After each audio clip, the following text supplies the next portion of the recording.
Ibu-ibu sekalian, yang dimaksud dengan paragraf atau footnote nomor 40 ini adalah kalau orang berbuat kezaliman kepada manusia, pada orang lain, maka selain dia bertaubat kepada Allah, dia juga harus mengembalikan haknya. Itu yang sedang dibahas sebenarnya. Tapi karena tertulis di buku kita, jadi saya bacakan tadi. Ada hadis yang berbunyi tadi, tapi ternyata hadis ini hadis dusta, hadis bohong tentang Nabi SAW atau palsu. Pelebur dosa terhadap orang yang engkau gunjing adalah engkau memohon ampun untuknya. Ternyata ini tidak benar dari Nabi SAW. Ya, jadi yang benar adalah datang minta maaf, ucapkan. Kecuali ulama memberikan pengecualian kalau yang pernah digunjing, yang pernah difitnah, yang pernah dicuri hartanya sudah nggak ada. Artinya nggak ada ini nggak ditemukan di mana tempatnya, nggak ditahu keberadaannya, nggak ditahu ahli warisnya. Maka berarti dia cukup mendoakan. Kalau ada dia pernah curi 1 juta, ya dia sedekahkan 1 juta atas nama orang itu. Dia pernah menggunjing, maka dia sekarang membalik. Dia ingat siapa orang-orang yang pernah dia mulai dulu ceritakan keburukan orang ini. Pasti dia tahu. Pasti kita tahu siapa orang pertama yang kita telepon, yang pertama kita lemparin gosip itu. Sampaikan dulu saya pernah gosipin orang ini, saya salah loh. Saya tarik perkataan saya itu. Gitu. Jadi kita coba berusaha, bahkan kalau bisa kata sebagian ulama, kita berdoa kepada Allah agar ditunjukkan siapa saja orang yang pernah kita berbicara dengannya supaya kita lepas hisab hari kiamat. Karena semua akan ada hisabnya, ada konsekuensi hukum. Lebih baik sekarang kita malu di dunia daripada di akhirat habis pahalanya. Rugi, sudah haji, sudah umroh, sudah sholat, diambil sama orang untuk apa? Gitu ya. Karena orang tidak mau lagi kita ucapkan maaf di akhirat lalu dia terima maafnya. Dia mau tapi kasih pahala ke saya. Ini kan rugi sekali. Lebih baik sekarang di dunia. Untuk apa malu? Yang penting kita lepas dari hisab hari kiamat ini.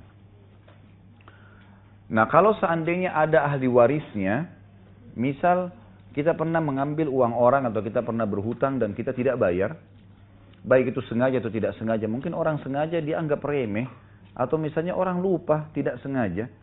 Maka hukum syar'inya adalah kalau orang itu sudah tidak ada, tapi ahli warisnya ada, misal sudah meninggal, maka kita kembalikan kepada ahli warisnya. Ini dulu saya pernah ngambil uang ibu kamu atau ayah kamu sekian, ini saya kembalikan. Jadi kita kembalikan kepada orang. Nah, ini insya Allah bisa menebusnya, walaupun kepada ahli warisnya. Baik, selanjutnya dikatakan di sini, wajib melakukan taubat dari semua dosa yang pernah dilakukan itu, baik yang berhubungan dengan haknya Allah atau haknya makhluk manusia. Jika seseorang bertaubat dari sebagian dosa, maka menurut para ulama taubatnya dari dosa itu sah dan tersisa kewajiban taubat dari dosa lainnya. Dalil-dalil dari Al-Quran, As-Sunnah dan Ijma' umat menguatkan satu sama yang lain akan wajibnya taubat. Jadi kalau seandainya ada orang berzina, dia berzina, kemudian dia taubat kepada Allah. Dia penuhi syarat, terpenuhi. Gitu kan? Tapi yang tepat adalah kita jangan taubat dirincikan satu persatu. Sekali taubat, minta kepada Allah agar saya taubat dari semua dosa ini ya Allah.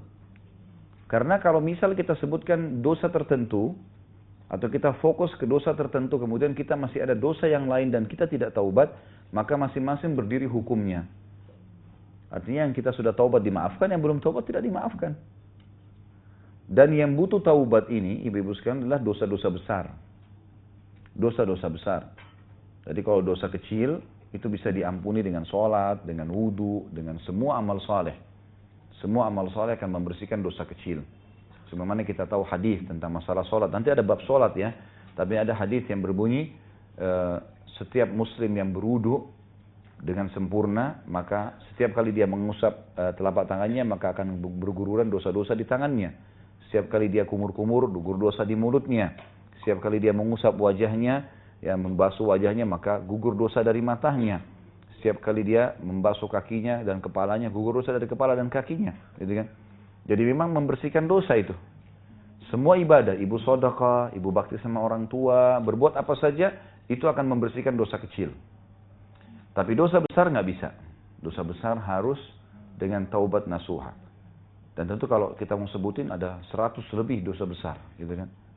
Jadi kalau ini ibu-ibu ikutin ceramah saya di YouTube, coba setiap malam dengerin satu dosa. Ada 106 dosa, gitu kan, yang sudah saya bahas. Tapi induk-induknya adalah syirik kepada Allah. Pergi ke dukun, pakai jimat, minta-minta pada kuburan. Ini induknya dosa besar. Kemudian membunuh, bunuh diri sendiri atau membunuh orang lain. Kemudian yang ketiga itu induknya adalah durhaka sama orang tua. Kemudian yang keempat itu riba. Yang kelima itu sihir. Ya. Itu induk-induk semua. Yang keenam lari dari medan perang. Yang ketujuh itu menuduh orang baik-baik berzina. Padahal dia tidak buat apa-apa. Tapi dituduh. Fitnah. Supaya orang itu rusak namanya. Tentu ada yang lain. Ada kezaliman, ada memakan harta yang haram, ada mencuri, ada menggunjing. Ya. Itu banyak sekali dosa-dosa. Ada dosa pemimpin yang zalim, ada dosa masyarakat yang menzalimi pemimpinnya. Dan segala macam hal itu ada lebih dari 100 dosa besar. Selain daripada ini semuanya insya Allah bisa dimaafkan dengan dosa-dosa kecil. Maaf, dengan amal-amal soleh sehingga dosa kecilnya bersih. Baik